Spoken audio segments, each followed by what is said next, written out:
Welcome to the Galactic Musician. This is the podcast here where you get to know local musicians, you get to know something about their lives, what journey they've taken, the bumps in the road, and the great successes in their career, and maybe apply some of that to your life. Today we're going to interview a friend of mine who's a father, a husband, a graphic artist, a photographer, a songwriter, and musician. I'd like to welcome to the show today John Owen. John, how you doing? Doing great today. Glad to be here. Hey, I'm glad to have you here, man. I like this musician galactic. Great. We are a galactic musician. So we want to talk to you about your journey through life here. And are there any musicians in your family? Yes, my grandmother was actually a music teacher. Wow. She taught keyboards, and she got me started in music. Bought a piano for the family, and so we all had to take lessons from Grandma. Wow. Okay. So my question to you is, do you read music? Used to.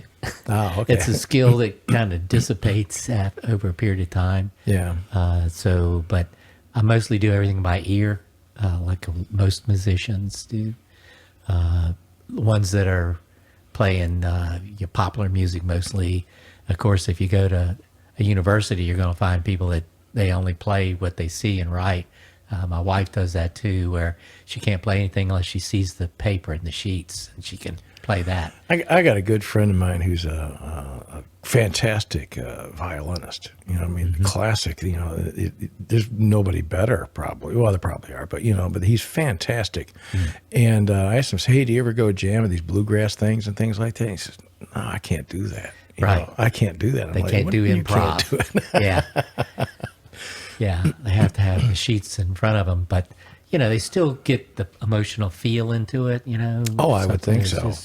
So they got that, but they just don't have the ear for being able to improv. And, you know, there's not that many people that, you know, can develop that skill. It's really a skill that musicians have, and it takes a certain kind of person to be able to do that improv. A lot of practice, too. Lots of practice. Yeah, okay. So your grandmother was taught you piano, right? And that was at an early age. And so, how did you get involved in playing music with other people? Well, I was playing the piano, I guess, since age 6. Did recitals and things like that on up. But when I got into junior high school, started playing the drums. Started out on the drums.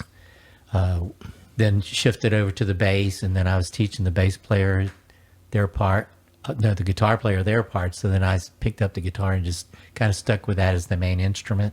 Of course, influenced by the Ventures and the Beatles and Beach Boys and all of those bands that were coming along in the late 50s and early 60s. So you got a good rhythm because you started playing drums. I mean, you got a good meter. You got to have a meter, and that's real important to have that clicking in your head to keep right with it.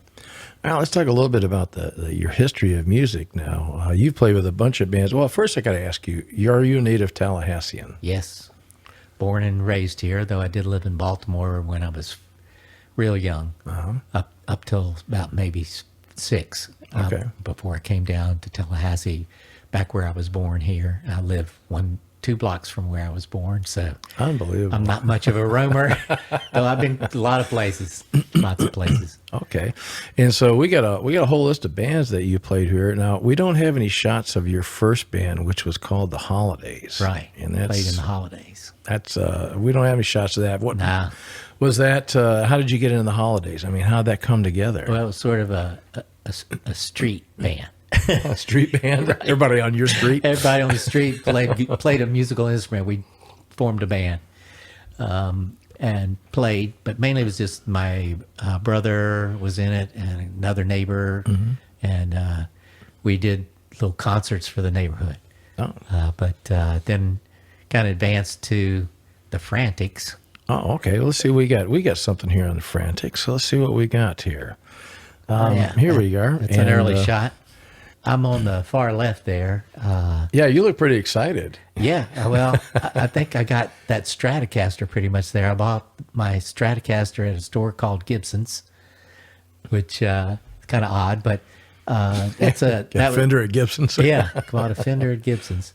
But it's 57 Strat. Still have it. But it's a nice guitar. Plays really good. But then I had Tom Hutchison. He was a local musician here. Played in quite a few different bands through the years. And Dave Wallace was on the guitar next to him.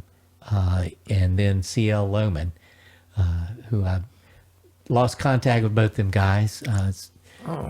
CL, what does CL stand for? Is that still today a mystery? Well, sort of. It's one of those things where people have a certain name that was given to them at birth. Yeah. Clarence, or I don't know. Doesn't roll off the tongue. Yeah, it doesn't roll off. So it was his first letter and second of his middle name, I guess. So we can guess it's Clarence Lewis or something. Yeah, something crazy. Okay, we got a shot here. It looks like the Beatles almost from Hard Day's Night or something. Oh, yeah, another frantic shot. We played a lot of different parties and at the teen club. We actually got paid to be able to buy all this equipment. Wow. Well, you've got some pretty impressive equipment here in this picture for a bunch of guys your age. Yeah. I mean, this is real serious stuff. Yeah, you this know? is probably back in what, 1965, 6. Yeah. And we have Silvertone and Fender amps. Yeah, I see that. You're standing on a Fender, it looks like. And CL's got a Gibson bass, and Dave's got a Fender guitar, and then Ludwig drums. Tom had. So we had very good equipment for going out and playing at parties and things like that. I would guess so. The thing I'm really checking out here, well, one is Silvertones, because I think we all had Silvertones at one time. Right. You know, that's the amp we got after we blew up our mother's radio. Right. You know, but I'm also looking at some of the your amp. You've got a real Fender amp. Yeah. You know, and the other guys are playing Silvertones. But I'm looking at the one box over there, and I'm thinking, is that the PA? Sadly, it is. They're on the far right. Yeah. That's kind of crazy.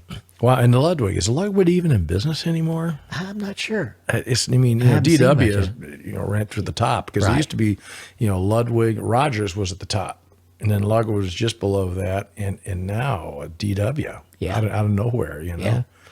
See what else we got here. We got some more from the Frantics. Right. This is playing at the local teen club place. And you see we got our PA speaker right out front there. Yeah. It's a stereo speaker, probably hit Tom's dad's speaker. Ouch. Yeah. This came from this home stereo Right. system, huh? And sometimes we plug the mics into the amps, but it cuts out. They didn't have two channels in the amps; it's just one channel. Yeah. And a couple of plug-ins. After a while, it starts getting distorted. Right. You're yelling into the mic. Right. Kind of competes with your guitar. This is younger generation band. Oh, okay. This is getting up into high school. Well, you got that 335 there, it looks like. Right. Yeah. Oh, you don't have that today, do you? No, unfortunately, I sold that for a surfboard. Okay. But Surfing, where'd you surf at around here? well, you could go to Panama City or Jacksonville. St. Augustine was our favorite place to go surfing in St. Augustine. Okay, yeah. And then there's one just place south of that, into Melbourne or something like that. Yeah. It's supposed to be pretty hot for that, Yeah. for Florida. Yeah, you go down the East Coast all the way to Cape Canaveral, and you start getting down below that far, it gets not as good. Yeah. But, Jacksonville Access 5 is pretty decent. Oh. But the Gulf Coast, the waves are slow, and Yeah, that's why they paddleboard here. They they call surfboards very paddleboards. mushy. These are the same guys here, same group? Yeah, CL, they're on the far left, and Okay. we're probably doing I guess the Young Rascal song, and that's what it looks like to me. The recording of it. Well, you got two things going here. First, you got the thing I haven't seen in 30 years, which is the coil guitar cable. Right. Well, that was a hot thing back then. I guess so, man. And then you got a keyboard player, I noticed. Right. Dave shifted over to the keyboard. Oh, okay. Yeah, it's the same guy. Okay. Yeah. Let's see, this is the same group here, just different angle, and you got Yeah. some groupies hanging out. Right. Yeah. The other guys all getting other bands. They wanted to play in a band too, so they'd come check us out and see what's going on. They're wannabe musicians. They Yeah. just didn't have the courage to get on stage. Hey, it takes something to It stand up does. there and say, Right. I could screw up here, but I'm going to do it. Put yourself out there. It's kind of crazy. But Dave used to have a sign on. He put it on his keyboard. It said "Think" with an exclamation mark. Because CL and I, we'd space out. We'd be having a good time and start doing something that wasn't a part of the agenda. Oh yeah, right. And he'd point at it like this to us and look at us.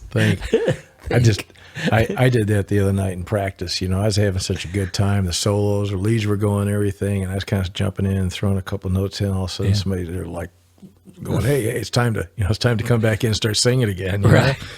But okay, so we're going to move on a little bit from the Frantics. Now, you look a little bit older here. I'm thinking this is a high school or college. You got a mustache. This is college, and that's my writing partner since high school. We still get together and do music. Rick Christian. Oh, okay. He's a longtime musician around town. He did live over in the Fort Walton for a while, over that way, where they get a lot of influence from New Orleans, and the New Orleans musicians over that way.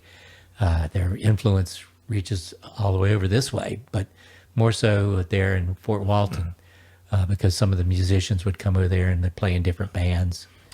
Wow, I did not know that, but I know a few people that have moved from here to New Orleans and travel back and forth. So okay, that makes sense. Yeah, and but this is playing at an art gallery opening. We had a lot of times we do for the art world, because I'm also involved in graphics and photography and those kind of things. So we'd be hired to go do the opening for the show. Cool. Okay, now this looks like college, I'm guessing. Right, But actually, you look more like a California surfer kid here. Yeah. Well, those were near the end of my surfing days when I kind of quit doing that. But this is Gorilla Milk. We were pretty popular here. I played all the time at the shops, and we're hired by Florida State to play at concerts and things all the time.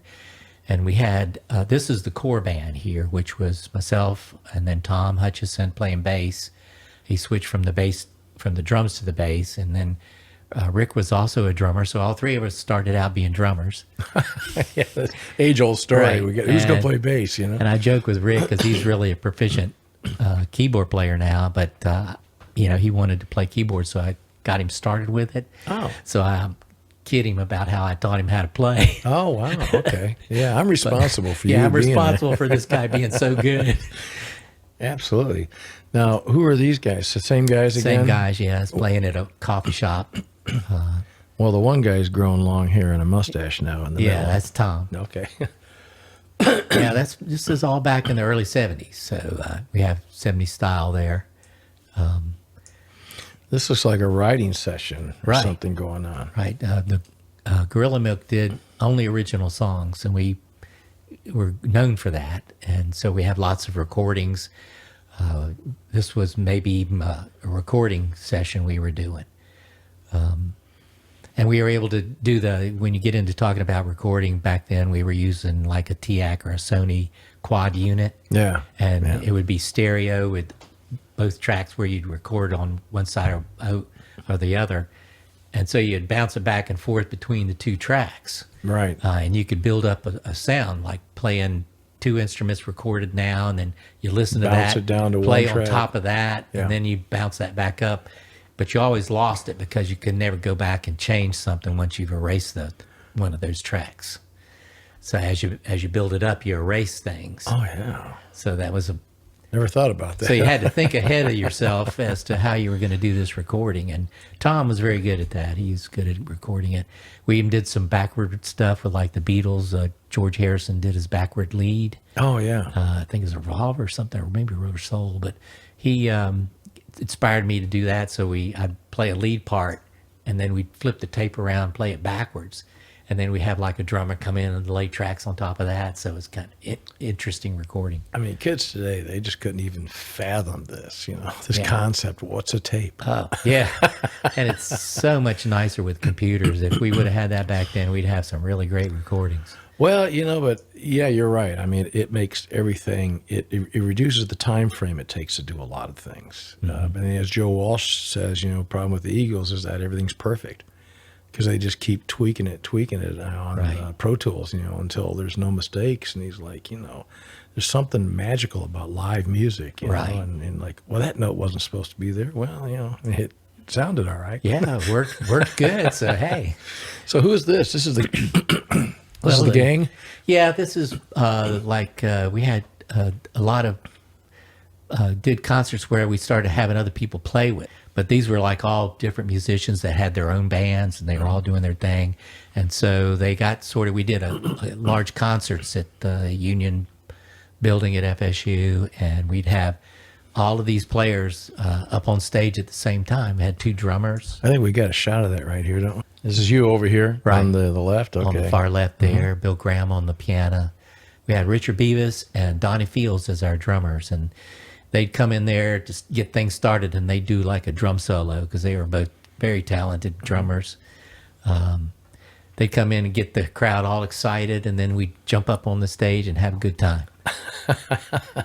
They have Dave Schuessler over there on the mic singing. He was one of our singer vocalists. Tom's playing bass.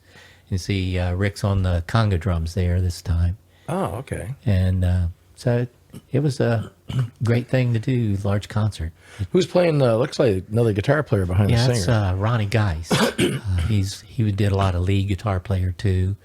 We were both doing leads. I was mainly a rhythm guitarist because I, using rhythms, setting up rhythms to write a song. Oh, But I did enjoy playing leads. I played leads in some bands, but I'm not like the really out there with a lot of these hot guitar players. well, let somebody do what they do best. You know what I mean? If they're a great lead guitar player, go for it, man. Yeah. But let me hold down the rhythm because Right. I know where the pocket is. So, Yeah. so we're going to take you into some kind of modern times, some guys you've been playing with lately, and this is called the Easy Street Blues Band. Right. Let's take a look who That's these our guys are. Domain name. That's Easy Street. And Easy Street Band is kind of like an eclectic group. We just have a bunch of musicians that are local. And so if we got a gig to play at some blues festival, we would just say, who's available? You want to join up and go with this thing? So we had different people coming in and out of it. But it was fun to do those. There I'm playing like a Gibson Les Paul. Yeah. I see two things that are kind of interesting. One, you said eclectic. That's an eclectic mic the guy's singing into. Oh, yeah. I haven't seen those since Ricky Ricardo. Right. Used one. And the other thing, he's playing a Reverend amp, which is kind of interesting. Yeah, that may be a Chip's amp though. The Oh, is bass that player, right? Yeah. That's hard to say. He's the only person I know that has Reverend gear. Yeah, You know? Chip was playing in that band. Oh, but his Reverend bass, I'm telling you, between a P bass and his Reverend bass, I don't know which one. Yeah. It's really, really something. Let's see who else we got here with you. You got a shot with a singer and some Yeah. people I know, actually. Yeah, we have Dale Robinson on the drums there that day. We had a harmonica player that I didn't know who he was, but somebody knew him and said, yeah, he can play. We had some people come from Texas to play sometimes with us gigs, and one guy'd say, oh, I know this guy's a good sax player. He's visiting here, and he wants to come up on stage and play with it. And so Rick and I would look at each other and we're thinking which one is going to tell him to kind of stand this one down, because we don't know. Yeah, right. Boy, sometimes we say, no, you take it. Some of those guys hot. They could play. Yeah. I see Dale's playing DW drums. Right. That's his set. Very nice. Yeah. And you got Dan Engel on bass over that there. day, yeah. Rick Christian playing the keyboards there. All right. Now this looks like a kind of a formal picture of some of the people. Right. Yeah. When you do festival, they want to send us a picture of the band. So that's my shed in the yard, and I put the Easy Street sign up there. I didn't even recognize it. Easy Street Blues Band. Yeah. And I think Rick wasn't even there that day, so I had a picture of him and I photoshopped him in behind me. That's impressive. So you're saying Rick on the far right, the Yeah. goatee, he was not there. He You was put not him there. in. I think he's taller than that. I made him shorter. Unbelievable. Well, that's just, Here's another version of this group. You can kind of see he's dropped in there too. Oh, is he dropped in? Yeah. I think Wow. That's impressive. Yeah, and You put him behind the guitar neck. Yeah. Technology. right. Jeez. And Can I use that in court? I wasn't there, Your Honor. Right. They put me in that video. right. Yeah, you can do amazing things with Photoshop. Okay, and here's the man himself. Yeah. Does that look like a blues player? You look like a musical cat. That's for sure. You know, somewhere out of New Orleans or maybe Southern Florida or something. Yeah. You know. Yeah, we had fun time. We did covers at these concerts, but we did some original stuff too. Yeah. I enjoy doing that. So we'll talk about today. What are you doing today? I know that you're playing with the Easy Street Blues Band. You're still belong to the Tallahassee Writers Association. We'll talk a little Right. bit about that. Right. That's it's got started. It's a very small group. Of course, this COVID thing has kind of crushed everything. Yeah. But before, when we were going pretty good, we'd have very open forum, and anybody that wanted to come in could play a song. We'd criticize them in a very positive way and give them positive feedback. Want to stay positive and encouraging people to keep writing their songs, and some of them great writers. It's amazing how many people do sit down and compose music for the musicians to play. And so we would meet once a month. It's always great to get in and see what everybody's doing. Live music. Yeah. Playing live for other people. Right. And sometimes we'd have a showcase. But a lot of things I enjoyed doing recently was videotaping bands.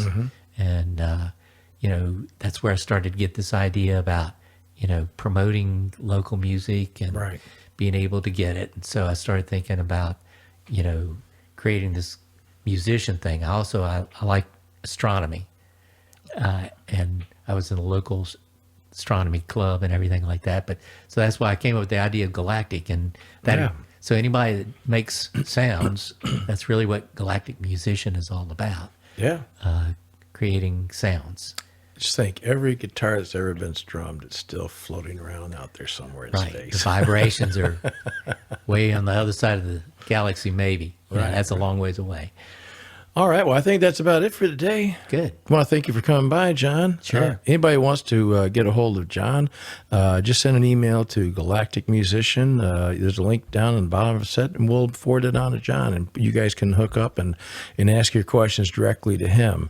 And, we'd like to thank you for coming by, and we'd also, if you want to know more about John and I are currently putting together the Galactic Musician. So you're going to see this podcast on that website. Right. And we hope to have people that want to submit, to want to be on the show, to send us information about themselves, recordings, photographs, history, just like we just did, showing some history of your experience performing music and different bands and things. Right. So look forward to it. All right. So if you're on Facebook, remember to hit the like button and subscribe and help us boost our presence on the web. If you're on a Galactic Musician, drop us an email or sign up for the forum. Kind of get involved and be part of this whole thing, because this is all about creating positive vibes and helping people move forward with their musical life. Sounds great. All right. Thanks a lot, John. All righty.